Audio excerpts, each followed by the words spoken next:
agreement. We will continue with jury deliberation. You can follow us online or on air for the latest on this verdict. Guys, back to Naramore said he only remembers bits and pieces about what happened over the next several days, telling the jury he was out of it for 3 days, saying that he failed to protect his son, he was only thinking about himself, and that whatever you want to think about feeling bad for him.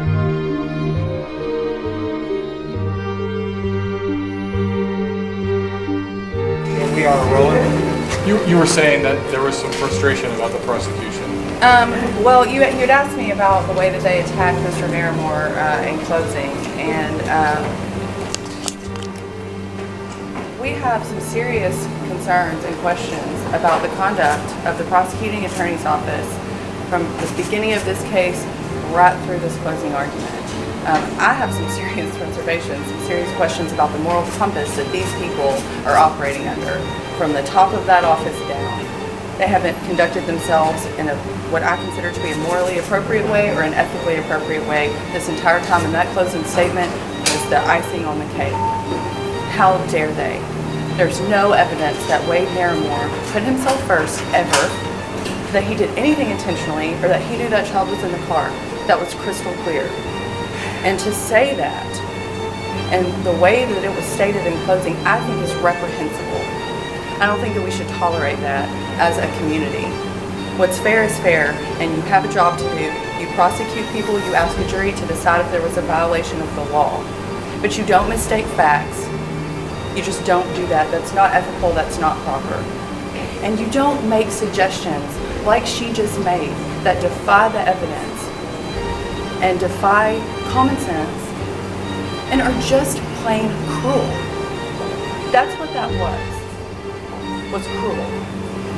I'm glad it's over. I hope that everybody saw it for what it was. And I hope that in the future, we don't have to deal with situations where prosecutors don't do their job, don't make appropriate decisions, and then lie to jurors at the conclusion to try to persuade them to give a verdict that is unjust and unsupported by the record. That's about all I have to say about it at this point. We're glad it's over. We're ready for the verdict. We're glad that this week has ended. These people need to move on. We hope the jury does the right thing here. You can never tell with juries. You don't know what those people were thinking. But certainly there are many smart people on that jury that could see what that closing statement was really about and how entirely unreliable it was. Thank you.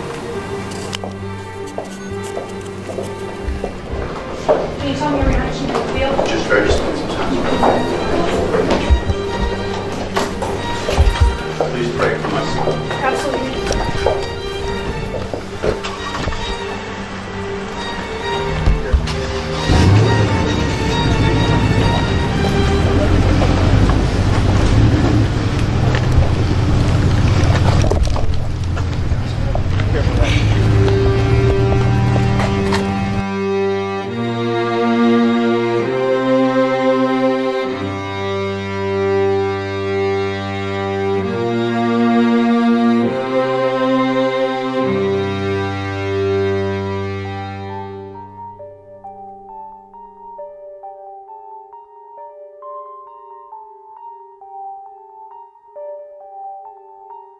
Despite the prosecution's complete and utter failure to do their job, crossing every moral and ethical boundary, the jury still did the right thing, and that is the amazing thing about our criminal justice system, and I could not be happier that Wade and his family get to begin their healing process right now and live out their son's memory in a positive way instead of having it overshadowed by this horrible experience.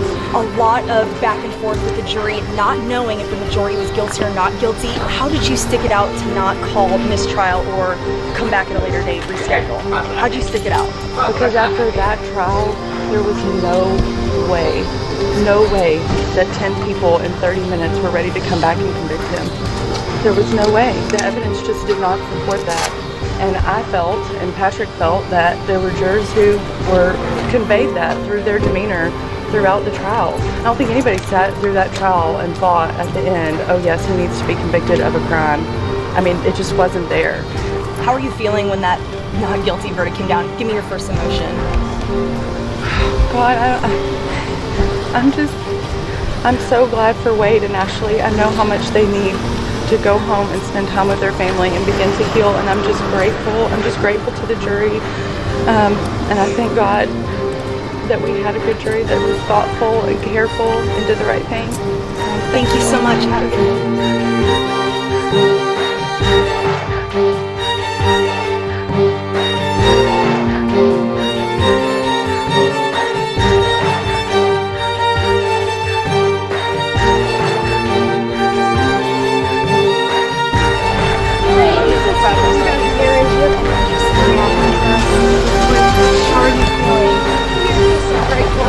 Our friends and family and the community of support we've had. This year's been so bad, and we want to heal.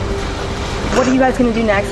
What's the next step? We're gonna go home and love each other. How are you feeling after you were a person that testified? You helped get this win for your family. How does that make you feel? I don't know. This is my family. What about the poor boy? My nephew. Yes, ma'am. What about him? We grieve for him every day. And this has been so horrifying. What does this verdict mean for the legacy of Thomas? He was here with us today when the sun came out. Did you think you would hear those words, not guilty? No. Thought it'd be a hung jury. And the crowd, I mean, everyone in the courtroom erupted with joy. Talk to me what it was like to finally hear those two words, not guilty. Really, just really.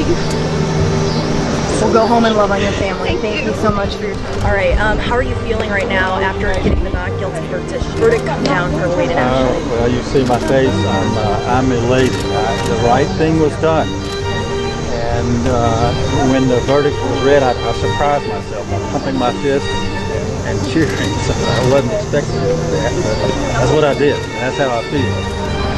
You testified. It was a very powerful testimony. Going through all this, how are you feeling that you contributed to this verdict today? I feel like I just showed how much I believed in Wade and how much I loved him and what I thought of him as a person, and that's what mothers do. With the back and forth for a while, how were you feeling? Were you nervous that it might not go in your favor? I didn't know what to think. I had no idea which way it was going to go, but I couldn't help but think that there would be more than one or two jurors that were that were clean not guilty. I thought it was going to go that way. When it was a hung jury multiple times, did you think that it was not going to come to a conclusion? What were your thoughts if it was going to have to go to a mistrial? I just didn't know. I mean, I'm not that familiar with the judicial system. I was hoping that it would. What are you going to do right now when you leave all these cameras? I'm going to go scoop Ashley and Wade up and give them the biggest hug that I have in a few days. Cannot wait to. After it was a hung jury and they went into recess time and time again, I mean, did you think they would come back with this verdict at all? I thought it was a possibility, certainly. I mean, given the emotions of this case, given the nature of this case, given the sympathy factor, of course that was always a possibility.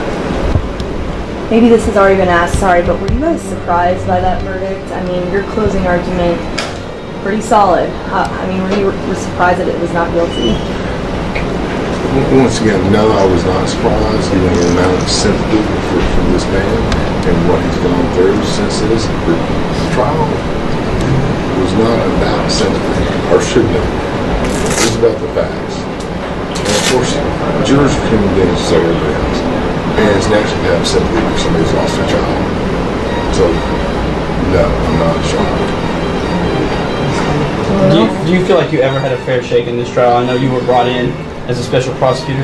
You ever felt like you had a fair shot during this whole process? And when the jury said the closing arguments, they mentioned briefly that they were slightly confused. What went through your head when they said that? I'd rather not say. 9-3, again, this could be a repeat question. When it came back 9-3 at first, were you guys thinking in your favor at that point? I couldn't tell you. This was a hard jury to read. Sometimes it's pretty clear. This one, like I said, due to the emotions involved, and this was such a highly charged case from an emotional standpoint, sometimes you can tell. This time I really couldn't. Was it easy to not be emotionally involved because you guys are not from Garland County and you're special prosecutors? We're human beings too. We have families too, okay? So of course, I have 2 daughters. I love them very dearly. They're the world to me. We're not machines. We're human beings. And we have feelings too. We have families too. So of course we have families. Counselor, it's 20 minutes, but any thoughts of how solidly you feel about the charge that you brought? Any things that you think now, in retrospect, you would have changed about the charge that you brought? Not a single thing. Not a single thing. Absolutely not. And for the child, do you feel sad that there's going to be no justice for the loss of that child? The jury's spoken, and they've said that's what justice is. I'm not the person to second guess that. We believed that it was appropriate to let the people of Garland County make the decision, and they've spoken. I mean, that's it. I wasn't going to take this case out of the hands of the people of Garland County. The prosecutor described this as cruel. Well, defense attorney described this as cruel. Well, we're not in the business of giving special treatment to anybody. It would be cruel if it was anybody that was involved in this. The family of a deceased, certainly they were suffering. I said that from day one. Everyone involved in this case was suffering. So it's not that we didn't do that. And I take exception with defense attorneys questioning moral compass of the prosecuting team. I have 2 very good deputy prosecutors that worked really hard at putting this case together, and they worked very hard at presenting the case as it was. We knew it was a difficult case, and but we were going to let the people of Garland County make that decision. We weren't going to make that. Thank you.